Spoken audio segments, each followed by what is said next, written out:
ও মা, তুমি বৃষ্টিতে ভিজছো কেন? এটা বৃষ্টি না, তাহলে এটা মেঘ রাগ করেছে।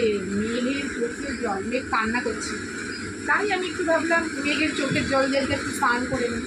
রোজই তো কলের জল দিয়ে স্নান করি, তাই আজকে আমি একটু মেঘের চোখের জল দিয়ে স্নান করতে এসেছি। দেখ কত ভালো লাগছে। আমার কিছু স্নান হয়ে গেছে জানো, যদি আমি পারতাম।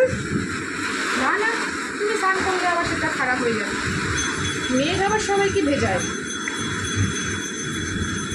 তাই নাকি? মেঘ আমার মতন মানুষদেরকে তার অশ্রুপাত দিয়ে দিচ্ছে। তুমি তো ভিজে যাচ্ছ গো পুরো চোখের জলে।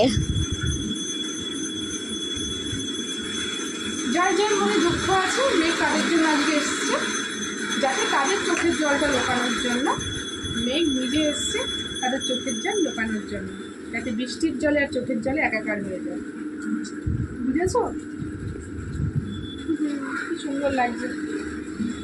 বন্ধ কর।